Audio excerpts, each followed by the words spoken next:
साथियों नमस्कार। देश में पिछले कुछ चुनावों से शुरू हुई मुफ्त वादों की राजनीति इस बार उत्तर प्रदेश विधानसभा चुनाव में भी एक प्रथा के रूप में नजर आने लगी है, जिसे सभी राजनीतिक दलों के द्वारा घोषणा पत्र में मुफ्त देने की वादों की लगी होड़ से समझा और देखा जा सकता है। इस मुफ्त देने की वादों की प्रतिस्पर्धा में कोई भी दल पीछे नहीं रहना चाहता है। हाल ही में कांग्रेस, सपा और बीजेपी आदि पार्टियों ने अपने अपने घोषणा पत्र जारी किए। अगर इन पार्टियों के द्वारा दिए जा रहे मुफ्त वादों की पड़ताल की जाए तो उसमें हम देखते हैं कि कांग्रेस ने अपने घोषणा पत्र में कहा कि 12वीं पास छात्राओं को स्मार्टफोन व ग्रेजुएट छात्राओं को स्कूटी मुफ्त में दी जाएगी। सभी प्रतियोगी परीक्षाओं के शुल्क माफ कर दिए जाएंगे। परीक्षार्थियों के लिए बस, रेल यात्रा मुफ्त होगी और महिलाओं को सरकार सरकारी बसों में फ्री यात्रा की अनुमति भी देगी। कोई भी बीमारी होगी तो 10 लाख रुपए तक का मुफ्त इलाज दिया जाएगा। वहीं सरकार बनने के 10 दिन के अंदर माफ होगा किसानों का कर्ज। कुछ इस तरह की घोषणाएं कांग्रेस ने अपने घोषणा पत्र में की हैं। अगर समाजवादी पार्टी के मुफ्त वादों की बात करें तो उसमें किसानों को सिंचाई के लिए मुफ्त बिजली दिया जाएगा। ब्याज मुक्त कर्ज के साथ ही बीमा और पेंशन की व्यवस्था भी की जाएगी। सभी घरेलू बिजली उपभोक्ताओं को 300 यूनिट मुफ्त बिजली देने की घोषणा समाजवादी पार्टी ने अपने घोषणा पत्र में की है। लगे हाथ लघु व सीमांत किसानों जिनके पास 2 एकड़ से कम जमीन है, उन्हें 2 बोरी डीएपी व 5 बोरी यूरिया खाद मुफ्त दिया जाएगा। सभी किसानों को 4 साल के भीतर यानी 2025 तक कर्ज मुक्त बनाया जाएगा। बीपीएल परिवारों को प्रति वर्ष 2 एलपीजी सिलेंडर मुफ्त देने की घोषणा भी की गई है।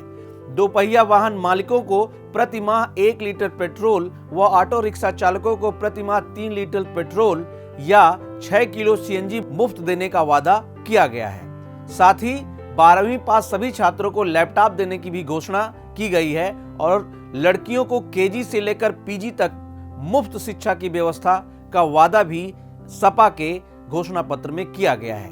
मुफ्त वादों की लिस्ट इतनी लंबी है जिसमें आप कह सकते हैं महिला फ्रंटलाइन वर्कर को इलेक्ट्रिक स्कूटर फ्री दिया जाएगा, छात्राओं को मुफ्त यात्रा दी जाएगी, एडमिट कार्ड पर राज्य की बसों में फ्री यात्रा की बात भी कही गई है।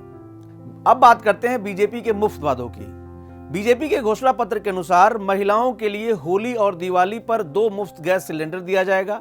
राज्य में दोबारा सरकार बनती है तो कॉलेज जाने वाली मेधावी छात्राओं को मुफ्त स्कूटी दी जाएगी। राज्य में दोबारा सरकार बनने पर किसानों को सिंचाई के लिए मुफ्त बिजली देने का भी वादा किया गया है। वहीं 60 वर्ष से अधिक उम्र की महिलाओं के लिए सार्वजनिक परिवहन में मुफ्त यात्रा की व्यवस्था का वादा भी किया गया है और प्रतियोगी परीक्षाओं की तैयारी कर रहे छात्रों को मुफ्त कोचिंग की भी व्यवस्था की जाएगी, ऐसा कहना है बीजेपी का। विभिन्न पार्टियों के द्वारा चुनाव जीतने के लिए इतने लोक लुभावन वादों के बीच में हमें यह समझना होगा कि भारत का संविधान लोक कल्याण की अवधारणा पर आधारित है। ऐसे में जीने के लिए जरूरतमंदों को, गरीबों को रोटी, कपड़ा और आश्रय मुफ्त में देना कुछ हद तक समझ में आता है, लेकिन उपभोग की वस्तुओं को मुफ्त में बांटने की प्रथा अर्थव्यवस्था को दीमक की तरह चाटता जा रहा है। दक्षिण के राज्यों में मुफ्त में बांटने की यह प्रवृत्ति सबसे पहले देखी गई थी। साड़ी, प्रेशर कुकर से लेकर टीवी, वॉशिंग मशीन तक मुफ्त में बांटी जाने लगी, जिसका अर्थव्यवस्था पर बुरा प्रभाव पड़ा। परंतु बाद में वहां सरकारों ने इस पर आंशिक रूप से अंकुश लगाया, लेकिन यह प्रवृत्ति अब उत्तर भारत के राज्यों में आने लगी है। 2015 में दिल्ली में फ्री बिजली और पानी के नाम पर सरकार बनी, तब से इसमें प्रतिस्पर्धा बढ़ गई। मुफ्त बस यात्रा के बाद दिल्ली में डीडीसी को 1750 करोड़ का नुकसान हुआ। यही नहीं, दिल्ली का राजकोषीय घाटा 2 साल में 55 गुना से ज्यादा बढ़ गया। उत्तर प्रदेश विधानसभा चुनाव 2022 में कई राजनीतिक पार्टियां मुफ्त बिजली के वादे के साथ मैदान में उतरी हैं, लेकिन वह इस बात की अनदेखी कर रही हैं कि यूपी पावर कॉर्पोरेशन की वितरण कंपनियां पहले से ही 90,000 करोड़ रुपए के घाटे में है। इसी के साथ जनता को यह समझना होगा कि यह पैसा सब्सिडी या मुफ्त की चीज जो सरकार हमें देती है वह घूम फिर कर हमारी ही जेब से पैसे लेकर देती है।